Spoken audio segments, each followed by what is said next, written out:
Hello and welcome to the Digitals and the Cruel World podcast, the place to go for all your industry insights and tech accounting news. I am, as ever, joined by the wonderful Indy Tatler, but we have a new co-host this episode with Heather Smith from Down Under. Yeah, it's me trying to do accents again, not very good at it. But before we kind of dive in talking to Heather, a big shout out to our sponsor for this episode, which is Free Agent. Probably one of the leading tools in the MTD for income tax space now, spreading across all the different ways you need to ingest data and submit it for your clients. But Heather, it's amazing to have you on the show. And we've had you on before to some extent, but having you as on a regular is really going to, I think, elevate what we do across just not only the UK, but a broader space. So thank you. How are you? And you excited to be involved? G'day. I'll bring my quasi-Australian accent. I'm very, very excited to be involved. And I think, as you know, that I'm very focused on accounting as a global language. The reason I started studying accounting was so I could travel the world with it. And so being part of your show is wonderful. And you do know that you're my favorite UK podcast. So I'm very delighted to be here. Thank you so much. He says that to all of the UK podcasts. In accounting tech. Yeah, very niche specific area. But how are you, Indy? Are you good? Excited for this episode?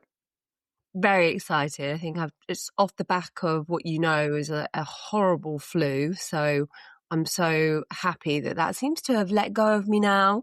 Shouldn't do too many coughing fits or anything during this episode. But this winter was really harsh, I think, on a lot of people. You had the flu as well, didn't you? Everyone I know was hit with it.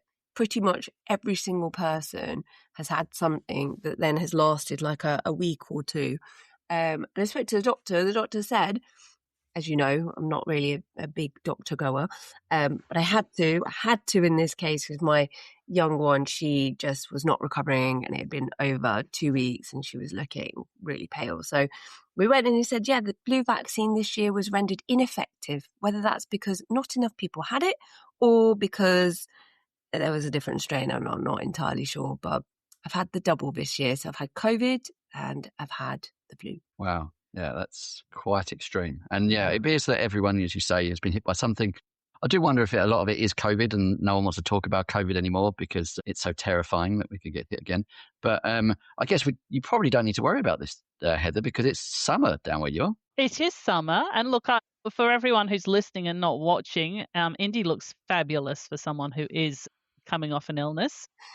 You're absolutely glowing, Indy. I haven't had COVID yet. So yeah, and we're in summer. So I'm fine. I can see other people being ill, but I don't know. Touch For wood. me, it's I just don't know what it is. Lots of steam. Had too much steam. It is very muggy. And I went to New Zealand last week and it was extraordinarily hot there. I was so shocked. Wow. We are jealous. We are, yeah, very. Yeah, it is sunny here. So anyone that is watching the video can see the kind of glow over my very shiny bald head. But yeah, it's the first or second day of sun, I think, for the year. And we're now at the end of February. So it's Which been pretty basically extreme. means it's no longer winter. That's what I take. End of Feb, no longer winter. Congratulations, everyone. We made it through. Exactly. And whenever, I guess, we're coming out of winter, we're coming out of kind of the tax season, is where all the tech vendors start to release things in the UK. So I think that's a perfect transition to jump into our app news for this week. And I'm going to kick us off. So I have something from Xero, and I think it can be or probably going to be quite a big game changer.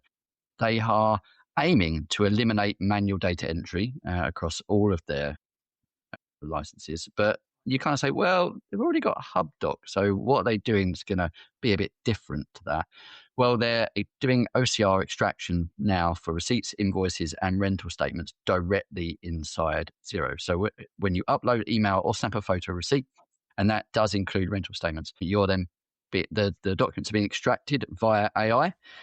It's going to auto read all the key details. It's going to pre-populate records, and then it's going to also look to smart match. So with the automated bank feeds and now automated bank, I'm going to call it reconciliation, and allocation against transactions, is going to bring all of this together in one flow. Now, this is a dramatic leap forward for Xero in the fact that they've had the odd little bit where you can take a little image on your phone or you can kind of drag a document in but it's never had a really good, I guess, uptake from users, especially in the UK. Expanding across this broad an area, I think assuming that they do this effectively, will take a leap forward in the technology. I'm kind of excited to see what this is going to look like, but it's not there yet. It's been announced that it'll be there from about mid-March, so we're going to start to see that across the rental statements area. It's not going to be in bills at that point.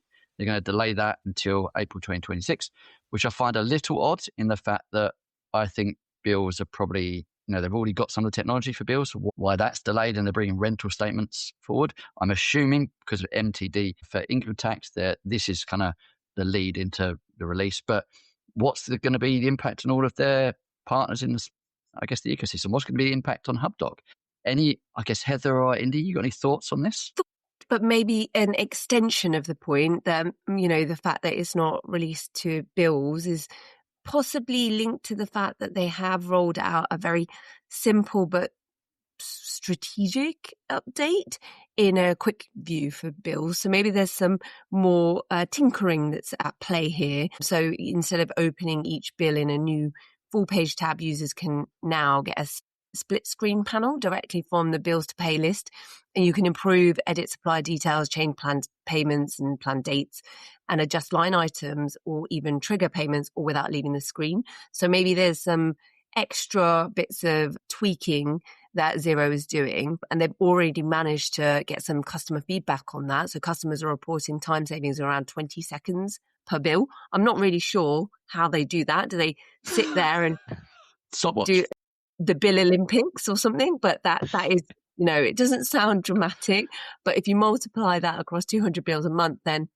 you're reclaiming how many? An hour of admin time. So more importantly, I think it reduces the browser tab overload, which is a real thing to me. Anyway, I have so many browsers open, and it's a bit of an operational pain point for finance teams managing high volumes. So the new workflow pushes an approve and next as the default behavior and adds planned payment scheduling directly inside the bill and enables direct contact editing without context switching. So bit of a UX polish, and as you say, that it makes sense that, it hasn't extended to this, possibly because they're tightening their grip on daily accounts payable workflows at the moment and making the bill processing feel more like a modern operational tool than a static ledger.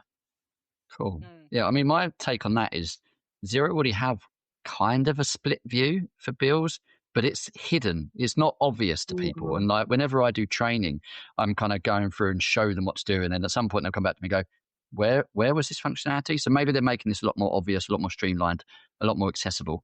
But what I love about this initial release is that it's going to be in the UK market first. So sorry, Heather and those down under.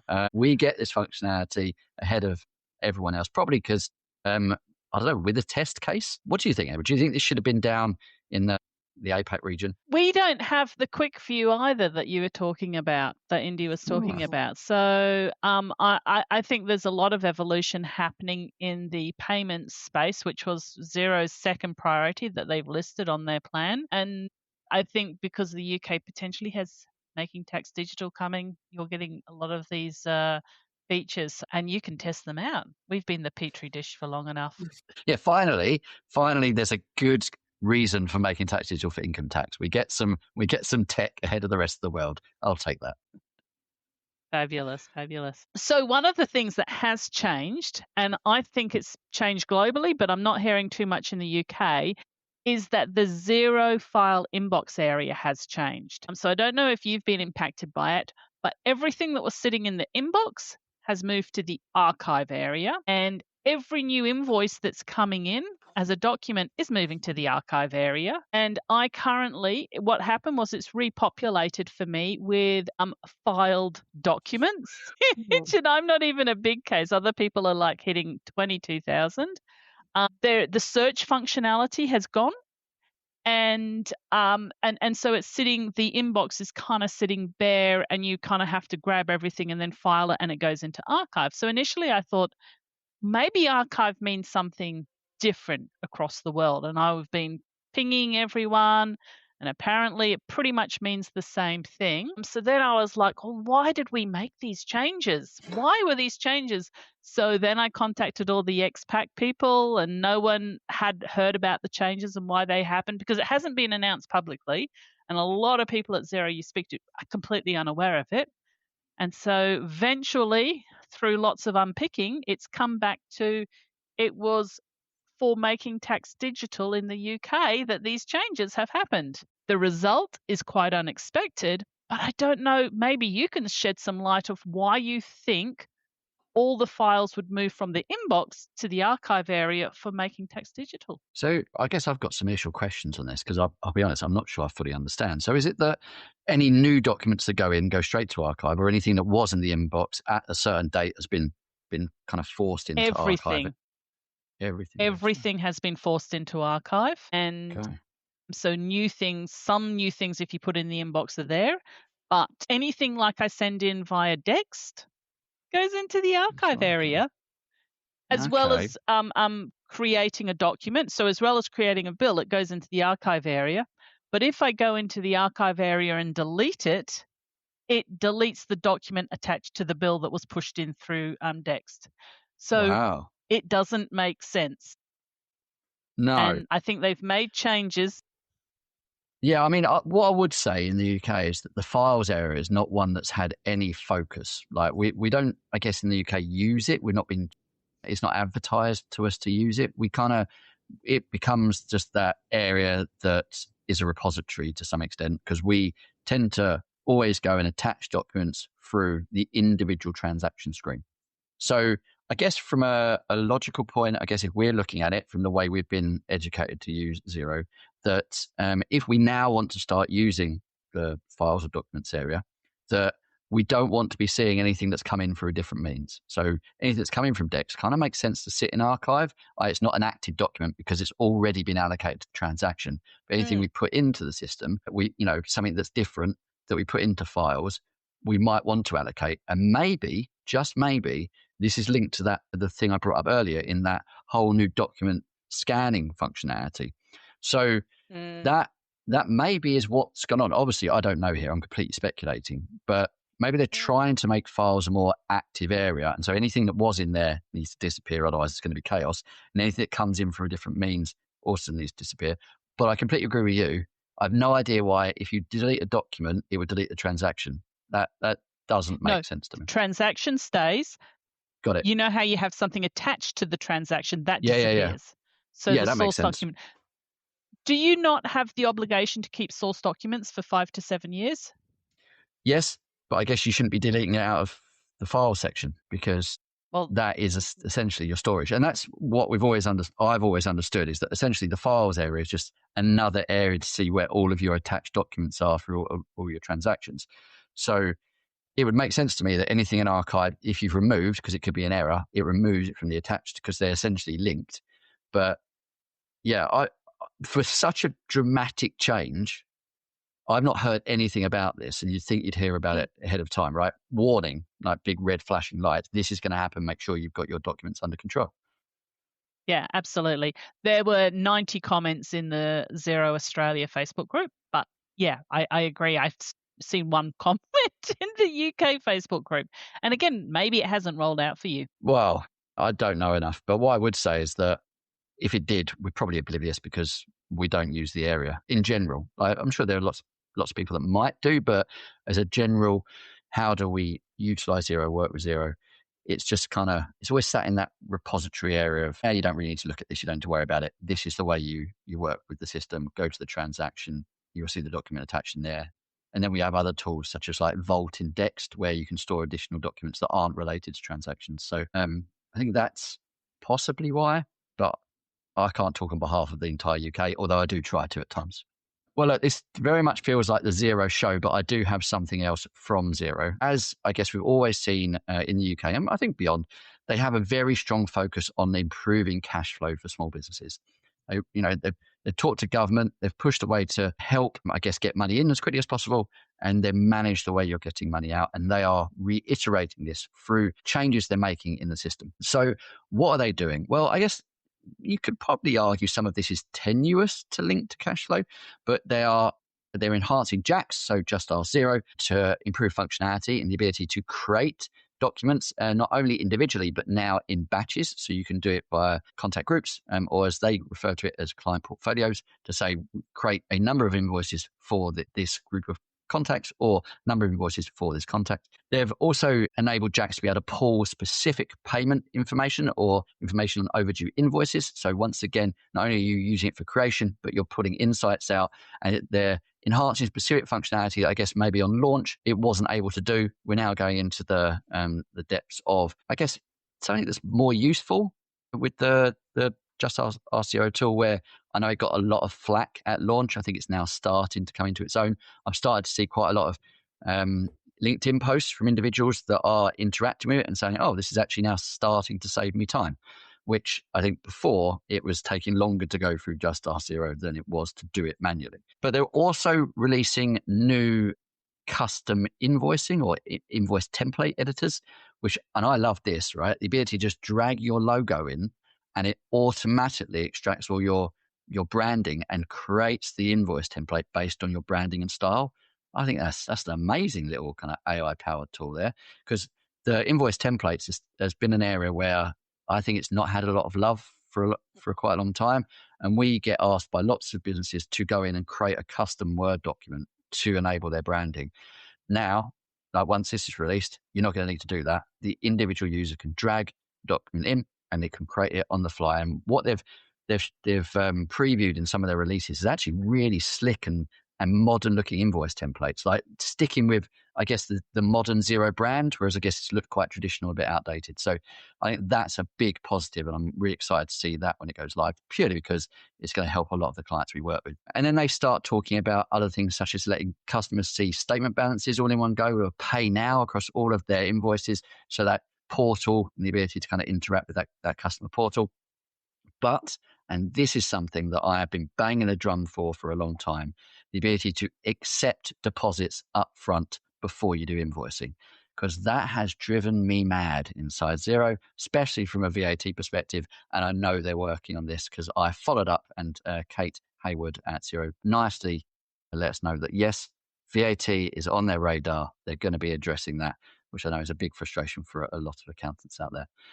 So yeah, other little bits, scheduling invoicing is coming, and the ability to, I guess, look at customer commitments. So i.e. they're going to make payment with a kind of future payment date process being more embedded into cash flow predictions and future cash flow forecasts inside the new tool powered by Sift.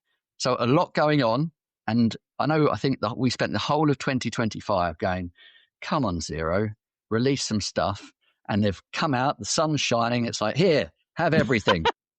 Yeah, this is great, isn't it? It positions them much closer to a mid-market workflow in terms of sophistication and how they're trying to improve not only the experience, but it's also the quiet focus there on moving back to what they said a few years ago, beyond payment was cash flow.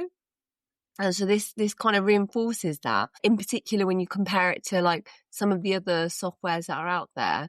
I guess they're focusing on high frequency, maybe improvements that compound over time. What do we think, Heather? Yeah, no, absolutely. The new invoice functionality, branding functionality looks beautiful. Back to their initial statement. I do have we've talked about JAX, and I do have a product feature request because you're such a big platform here. Can we have it in the demo file so we can actually test please. it, not on our own data? JAX in the demo file. And I'd also highlight that when you do the new invoice, it doesn't jump out at you to put your bank payment details in there. And so all of the Stripe and the PayPal and the Visa cards autofill. And obviously Xero gets a nice cut out of that. Make sure you put your own bank details in there to try and reduce the cost of that payment process.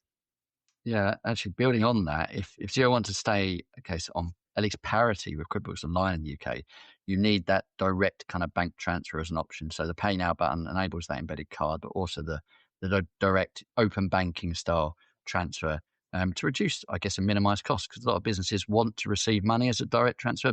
Businesses want to pay via direct transfer. don't want to go through that card payment processing. Brilliant as an option, shouldn't be mandatory. So yeah, make sure it's slick and easy to do, and at least on feature parity with what QuickBooks has been releasing as well. Yeah, absolutely. So one of the things you may be aware of is that Xero purchased Melio payments mid last year. And what they're now going to introduce is bill payments within Xero, but this will be for US users only. And so the US users are still very check dependent. So that is a great streamline saving time process for them. It also, with that, Xero gets a cut of that payment too. So that's extra income that you might not have thought of for Xero. Melio has about 80,000 business customers, and when it's all embedded and working, they'll be able to just pay bills without ever leaving the Xero app.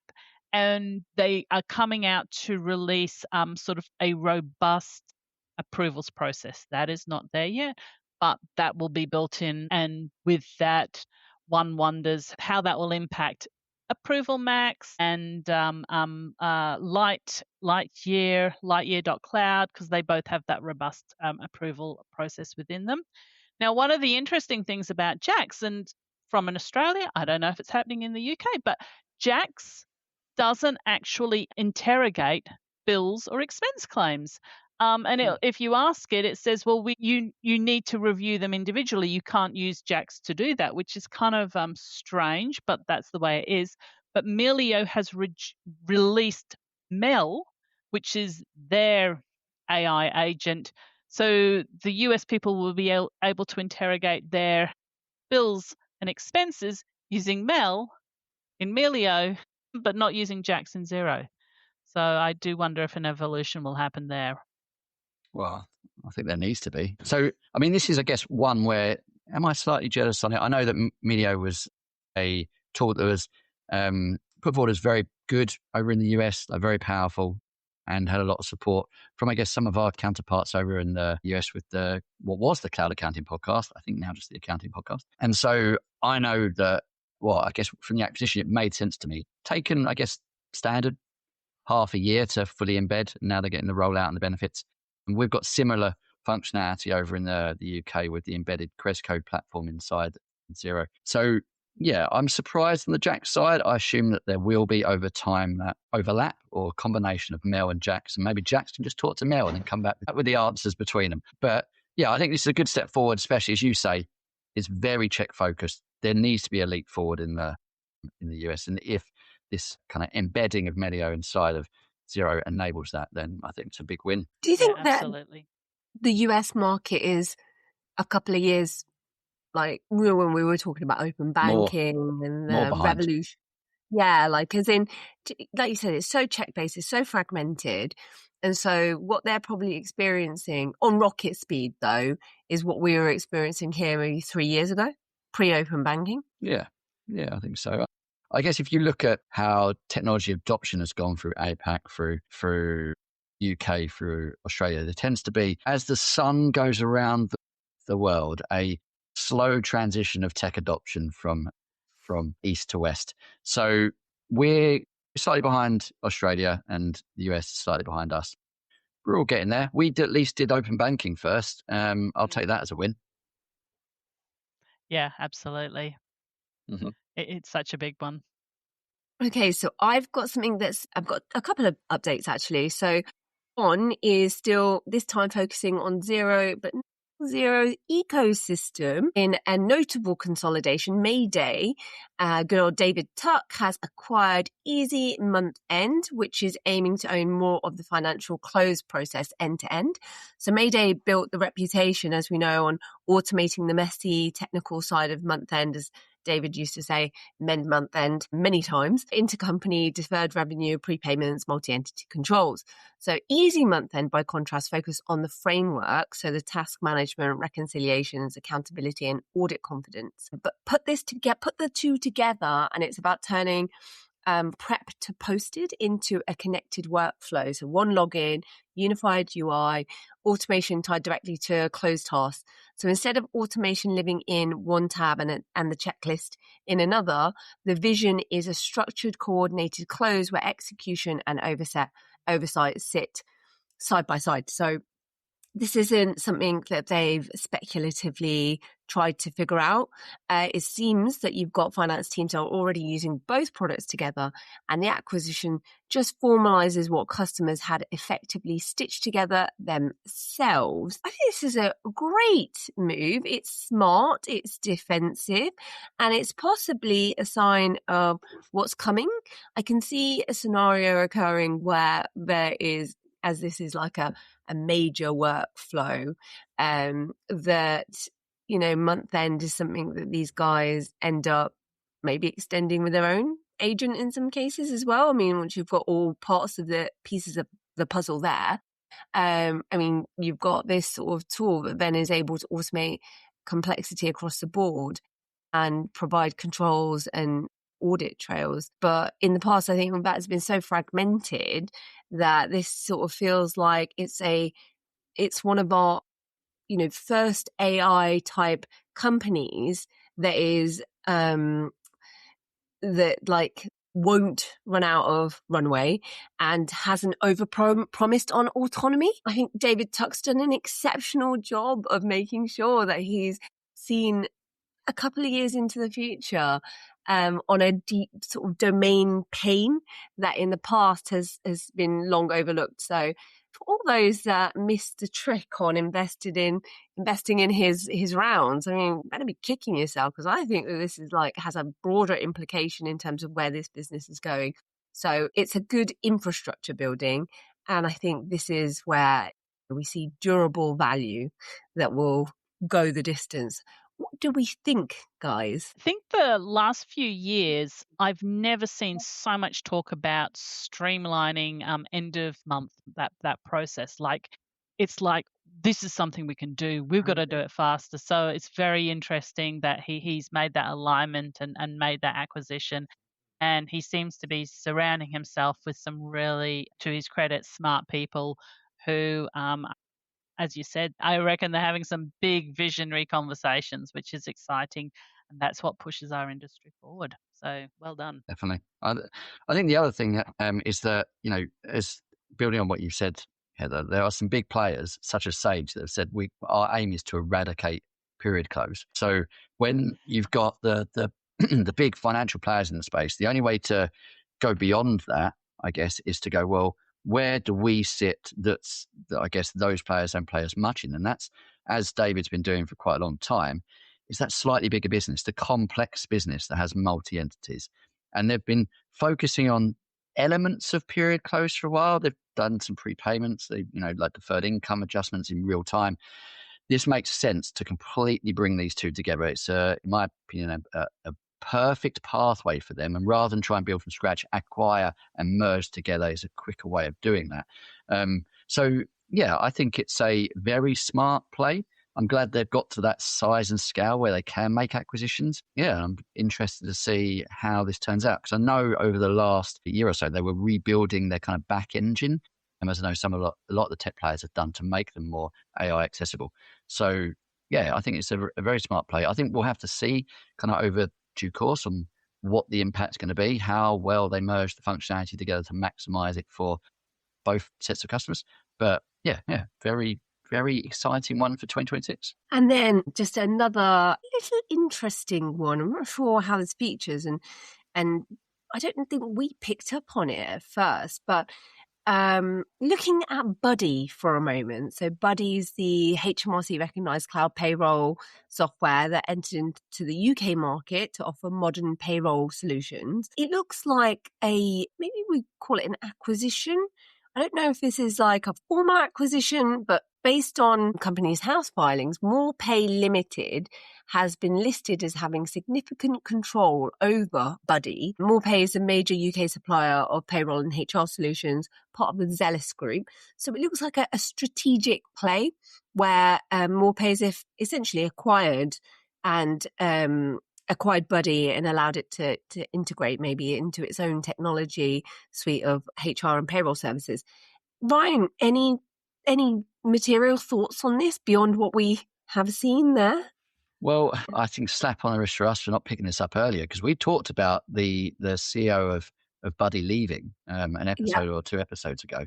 And this was so hidden as an announcement. It was not really talked about anywhere. It was in it was literally just registered at Company's House that there had been a takeover of ownership. And we were like, why is the CEO going? Because we hadn't seen anything to announce that. And obviously, this is why they have sold, or at least ownership has passed on. What does this mean? Well, there's more turmoil in the UK payroll market. It's hard to find a modern cloud-based payroll solution that is stable, that you can trust is going to be there for the long term. And we are, I guess, as a period operations or a functional area in accountancy firms and bureaus where you have to have reliability on the payroll system, that this just creates more distrust. Like, who do we invest our time with? We want to take a leap forward, but I guess the challenge for us is that do we have the faith, or do we just stay back with the server-based systems that we know are going to be there for a long time? I think this is a bad announcement to me, because it feels like going to be fully merged in an up and coming modern payroll system that we're excited to see evolve. So yeah, I'm hoping that it continues to grow, evolve, rather than just being absorbed as part of a tech payroll business. But yeah, probably a sad announcement from mine. Goodness, that was a bit of a journey. What a storytelling happening there, Ryan. Look, I'm going to add in there that Jonathan Mifsud, I'm not sure if I'm saying your name correctly there, Jonathan, loveliest guy, and he's always been very active in lots of the technology forums, helping everyone. And he's based out of Malta. And it was really quite exciting to see tech development come out of Malta, both Buddy and Remember Data Deer came out of Malta, and they sold off to QuickBooks, which is like kind of really interesting. That because Malta's just a teeny, well, from Australia's perspective, that's a tiny island. It is. And look, as far as we're aware, Jonathan is staying with Buddy, and he has been a massive shining light for that system. So let's hope it continues to grow. All right. Well, look, I've got something that is relatively quick, but I think effective. So I've got some news from WorkflowMax from Q1 this year. They've announced quite a few releases. Now, we talked at the back end of 2025 about a lot of marketing they were doing, about things they said were coming down the line. It appears that they are doing that and moving things forward. First thing they've done is integrate the calendar. So the timesheets and billable elements that are directly inside WorkflowMax can pick up on your events that are occurring in your Outlook calendar. So pulling that through directly into your into the WorkflowMax system and allowing you to create timesheet entries. I say Outlook also covers Google as well.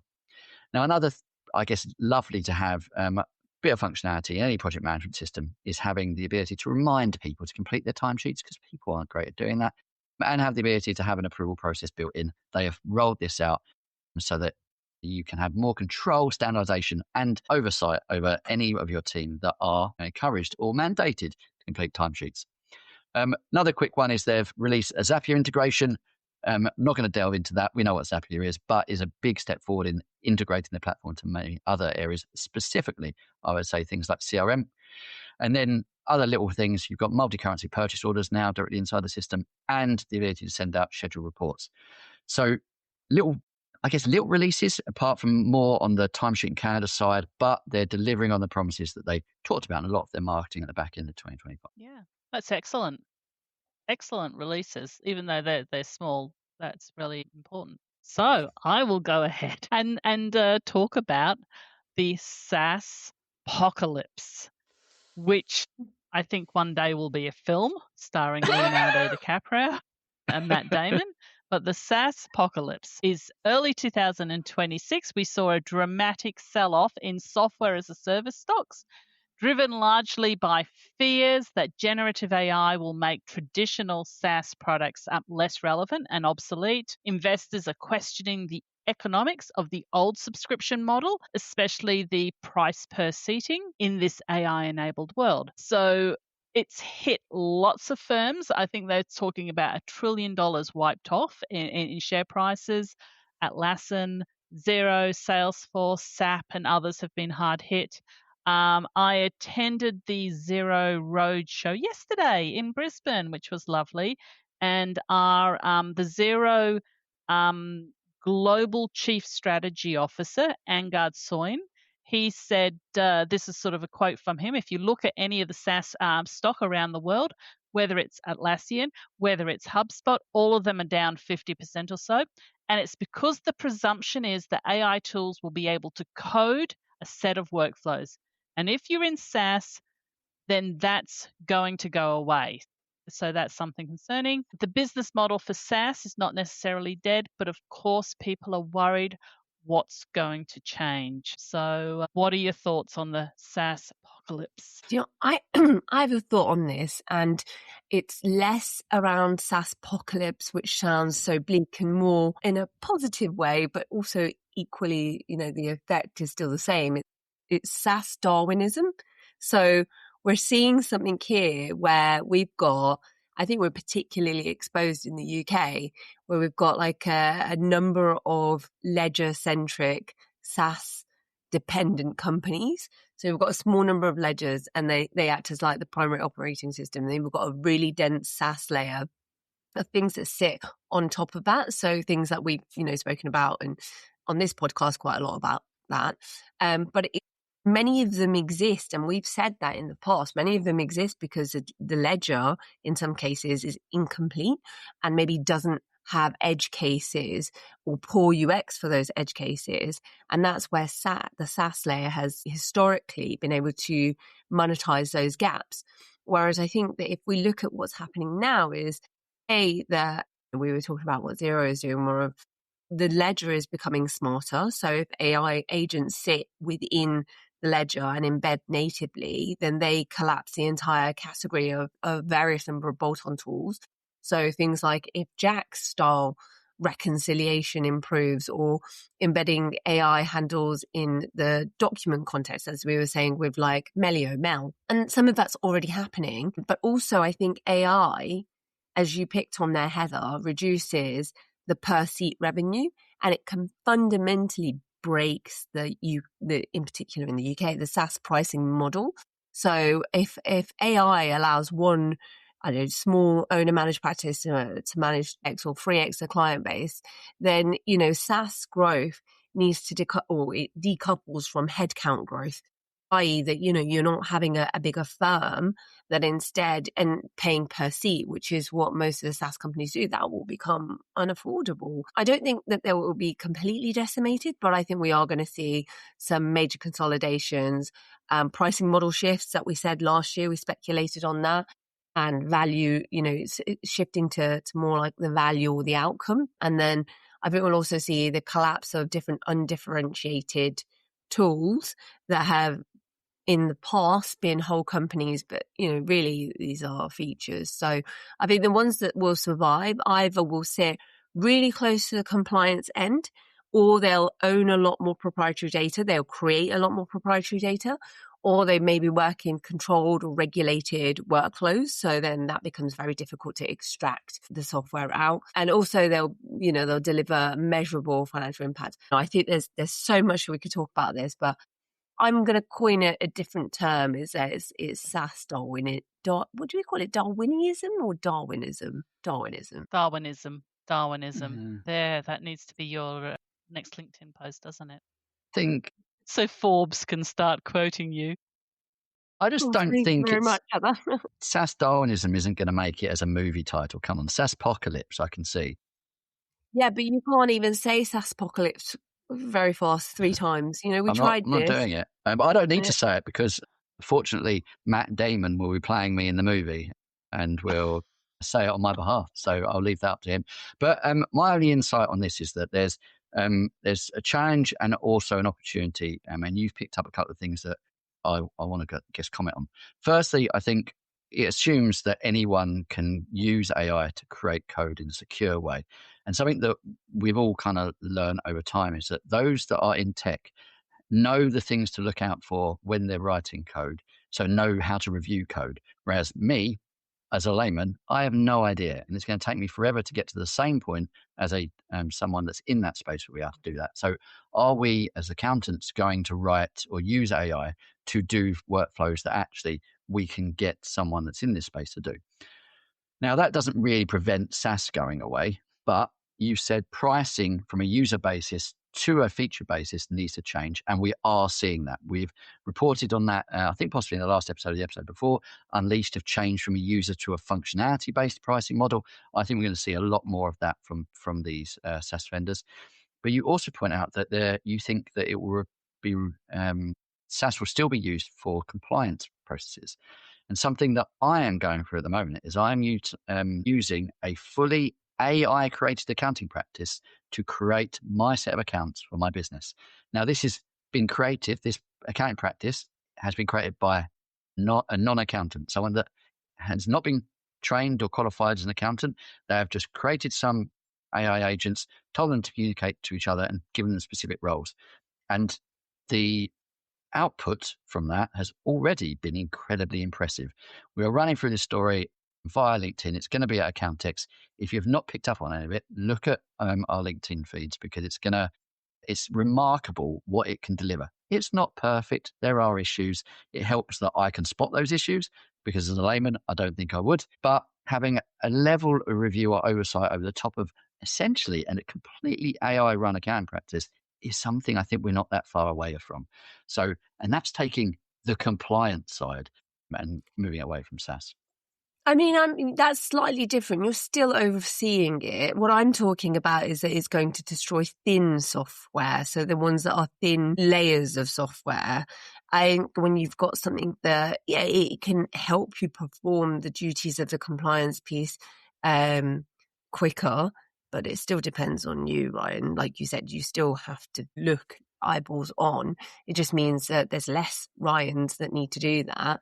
And so therefore the pricing model will be broken if we're depending on, like the per seat model that we've had in the last decade. Well, I think there's one benefit then. There's less Ryans in the world. Surely everyone is looking forward to that over the coming years. It does seem that AI is going to mean that we might need less people and less babies in this world. And as org charts fill up with AI agents, while we're concerned about the sustainability, environmental impacts of AI, maybe it will hit the other end and our population will decrease, which is from someone who's concerned about climate change is probably a good thing. Positive. Yeah. We need the population to decrease, but even better, 3-day weekends, everyone. Come on, that's something we should be looking forward to. And that's a possibility. So I'm pushing that agenda. And on that note of the 3-day weekend, I think that's a perfect way to wrap up this week's episode. Thank you, everyone, for listening. Thank you so much, Heather, for joining us as a new and what will be regular co-host on the show. You are not subscribed to our newsletter, please do, because you get these insights before you hear about it on the podcast. Plus, if you want to catch our beautiful faces as well as listening to our dulcet tones, please do subscribe to the Digital Disruptors LinkedIn page for a daily little snippet of every single news article that we run through. Otherwise, please keep your eyes and ears peeled for our announcement of the Digital Disruptors Awards 2026, which will be coming soon. We look forward to speaking to you all again soon. Thanks so much.